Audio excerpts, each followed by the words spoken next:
kita untuk pengukuran speaker ya, measurement. Mungkin bagi teman-teman yang asing apa itu DAS, sebenarnya ini standar pengukuran speaker seperti biasa, cuman metodenya yang kita pakai adalah DAS Digital Audio Analysis System. Jadi dia ini ada chamber gitu ya, dalam ini ada mikrofon RTA, nanti speakernya kita tancapin di sini, lalu sinyalnya nanti akan ditangkap oleh mikrofon. Kita akan ukur grafik respon dan impedansinya. 3 speaker masing-masing tadi ya, dari merek lain sama merek Decibel. Nanti hasilnya akan keluar di layar ini ya, akan keluar langsung grafiknya, grafik respon, frekuensi sama impedansinya langsung. Oke, sekarang kita langsung coba pasang, mulai dari yang ini dulu ya.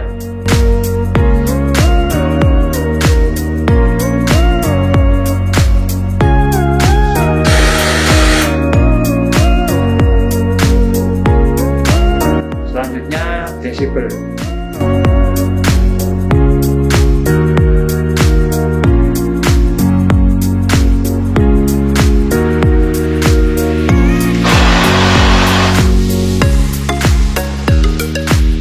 Oke teman-teman, tadi kita sudah grafik ya, gambar grafik respon sama impedansnya masing-masing 3 buah produk Decibel dan merek lain.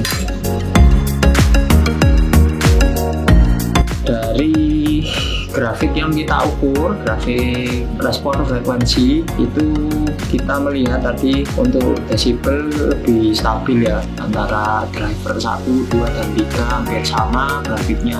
Kemudian untuk yang merek lain ada 1 yang berbeda grafiknya, agak berbeda gitu ya di frekuensi tertentu. Jadi kita akan ambil ini teman-teman, kita ambil 1 yang mewakili, lalu kita compare ya, antara yang Decibel dengan merek lain. Yang biru ini teman-teman bisa lihat, ini grafik CD44 Decibel, yang merah punya merek lain ya. Gitu juga yang untuk grafik impedansnya, yang biru untuk Decibel, yang merah untuk produk lain. Kita lihat dulu dari frekuensi responnya. Jadi di sini kelihatan teman-teman, untuk Decibel range-nya antara di sini ya mungkin 600 ya, 600 sampai hampir 20 kilo di sini. Di sini 20 kilonya masih ada gunung, tapi antara 12 kiloan lah, ini 12 kilo sampai 15-19 kilo ya, memang agak rendah frekuensinya, cukup stabil sih. Terus kita lihat yang merah, ini di 2 kilo, di 2 kilo dia sudah ada lembah begini ya, selisihnya cukup jauh teman-teman, rata-rata 100 dB. Yang Decibel hampir 100, 109, 110, selisih yang cukup banyak.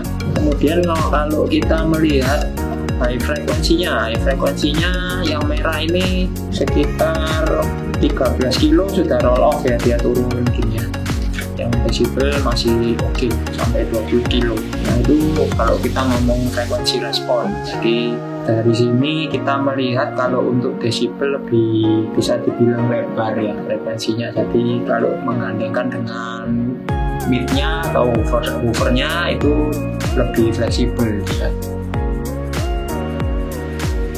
Selanjutnya untuk grafik impedansnya ya. Dari grafik impedans ini kita bisa melihat FS, jadi frekuensi resonansnya tiap-tiap driver ya. Untuk yang Decibel frekuensi resonansnya dia di sini di 2 kiloan lah. Yang merah dia di 1,5 kiloan, 1,4 kilo, jadi lebih rendah dan gunungannya lebih tinggi ya. Ini kan mekanik QMS, ini PL small parameter. Desainer box itu pakai untuk mendesain boxnya ya, pengaruh itu. Makin tinggi biasanya dia lebih dinamis, lebih tight ya gerakannya. Tapi tentunya kalau mendesain box nggak cuma lihat dari nilai Q-nya aja, biasanya ada VAS sama TS parameter yang lain ya. Jadi di video ini kita nggak bahas itu, kita cuma melihat compare secara teknis 2 compression driver ini. Kemudian kalau nilai FS-nya lebih tinggi juga biasanya dia butuh frekuensi potongan ya atau cross point yang lebih tinggi juga, jadi mengikuti nilai FX-nya ya. Kalau yang merah ini seharusnya dia bisa dipotong lebih rendah idealnya, cuman kalau prakteknya ya nanti dari teman-teman yang melihat ya apakah sudah cocok dengan modelnya atau dengan woofernya seperti itu. Kemudian di sini teman-teman ini ada ripple ya di grafiknya yang merah ya, yang biru juga sama tapi lebih kecil. Nah, ripple di sini menandakan apa? Ini menandakan distorsi. Jadi yang merah boleh dikatakan distorsinya lebih tinggi daripada yang biru yang desibel. Distorsi ini yang biasanya secara akustik kurang bagus ya, jadi agak sakit di telinga itu karena distorsi biasa. Jadi itu yang bisa kita tarik dari grafik ini, dua grafik ini, frekuensi respon dan impedans. Oke teman-teman, sekarang kita akan melihat ketahanan ya, ketahanan speakernya ya. Kemarin tadi kan kita lihat di kemasan ini 500 watt spesifikasinya, sedangkan desibel ini RMS 40 watt, program powernya 80 watt. Ini sudah tes ya di power test center kita menggunakan AES standar. Jadi kita bunyikan mulai dari 40 watt dulu, kita mengikuti spesifikasi desibel ya, RMS-nya di 40 watt sesuai AES standar. Ini sama ya, impedansinya kemarin juga 8 ohm, ini juga 8 ohm. Lalu kita tes powernya menggunakan AES standar, dimulai dari 40 watt. Kita lihat yang CD 44 desibel. CD 44 desibel, jadi tiap 2 jam dia naik ya powernya ya, mulai dari 40 watt naik satu level ke 50 watt, kemudian di 60 watt ternyata putus di 60 watt. Itu setelah 4 jam 25 menit secara total ya. Jadi memang standarnya sinar baja untuk menentukan spesifikasi adalah gini, kalau dia putusnya di 60 gitu, jadi kita turunkan 2 step, makanya di produknya yang tertera adalah 40 watt RMS-nya gitu. Lalu kita lihat yang merek satunya teman-teman. Merek lain percobaan pertama langsung putus sama di 40 watt, break di menit 8 menit 30 detik dia sudah break, putus. Bekerja di suhunya sekitar 190 derajat Celcius. Oh ya, yang tadi suhunya diputus di sekitar 350 derajat Celcius ya. Jadi dari ketahanan koilnya yang punya desibel lebih unggul. Secara power handling lebih kuat, secara ketahanan terhadap suhunya juga lebih tinggi. Oke, setelah melihat grafik ya tadi ya, sekarang kita lihat fisiknya. Kira-kira setelah terbakar koilnya atau putus itu jadi apa? Prok.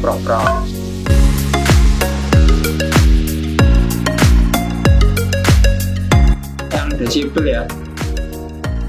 Ini kelihatan ya, kawatnya sudah hitam, jadi dia terbakar ya. Terus ini ada yang, ini lepas nih kawatnya ya. Jadi dia sudah putus, tapi solderannya masih aman teman-teman, masih sempurna. Dan di sini domnya kelihatannya juga baik-baik saja, nggak ada retak atau pecah ya. Padahal kita menggunakan frekuensi kita potong di 1,8 kilo sampai 18 kilo Hz untuk pengetesan powernya tadi. Terus kita lihat drumnya yang ini punya merek lain ya, kayaknya ada retak. Kalau untuk kawatnya ini kelihatan dia lepas ya, koilnya lepas dari drumnya, kemudian ini kawatnya putus ini. Kemudian solderannya lepas, ini juga lepas solderannya. Kemudian domnya ada retak di sini, kelihatan retak ya. Oke, jadi dari pengetesan kita di segi powernya ya, power handling ini bisa kita tarik bahwa punya desibel spesifikasinya lebih real ya, sesuai dengan spesifikasi lebih tinggi bahkan ya, untuk putusnya 50 watt sementara yang ini 40 watt, dan keadaan dome-nya masih oke ya, jadi ketahanannya masih lebih baik desibel.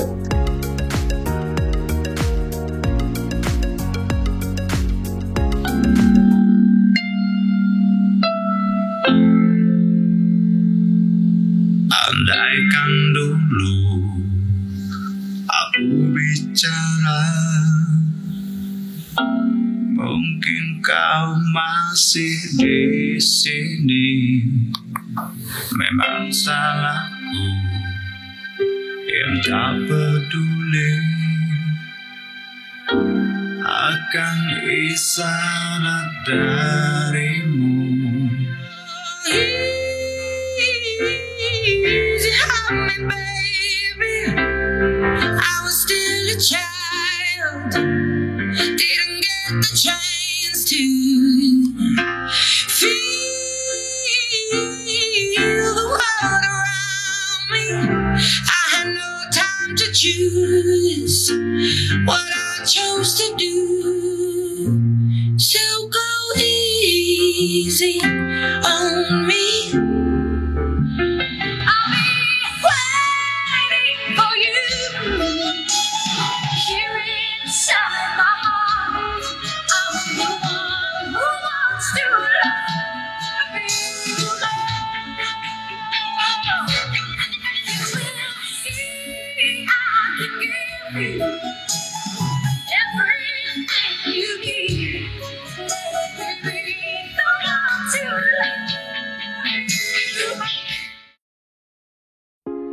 Teman-teman, dari serangkaian pengetesan yang kita lakukan ya, mulai unboxing, terus membaca spesifikasi tertulisnya, mengukur grafiknya ya di lab, jadi kita buktikan spesifikasi dari pabriknya, dan sampai power handling, itu bisa kita tarik kesimpulan bahwa tips bagi teman-teman kalau untuk memilih compression damper ya atau speaker pada umumnya, itu sebaiknya melihat spesifikasinya ya masuk akal atau tidak. Kemudian mungkin dari segi fisik dari luarnya itu kadang kita bisa melihat kualitas materialnya, membandingkan gitu ya. Contoh tadi kita mengetuk-ketuk chambernya sehingga bisa dikira-kira ini dan bahan materialnya dari apa. Kemudian kalau banyak nih teman-teman melihat, yang penting magnetnya gede gitu kan, padahal dari segi motornya ya untuk iop dan top plate-nya lebih tipis. Ini sebenarnya mempengaruhi spesifikasi teknis dari speaker itu sendiri. Jadi jangan cuma melihat magnetnya besar ya teman-teman, kalau bisa lebih detail lagi melihatnya. Nah kemudian dari tahanan, dari pabrikan yang sudah jelas pasti dalam mengeluarkan spesifikasi juga lebih real. Nah dari semuanya ini ya, kita tujuannya adalah memberi tips, bukan membandingkan merek kita yang paling bagus, tidak. Jadi teman-teman tetap mempertimbangkan dari sisi apa. Yang pertama harga ya, budget teman-teman sendiri dipertimbangkan.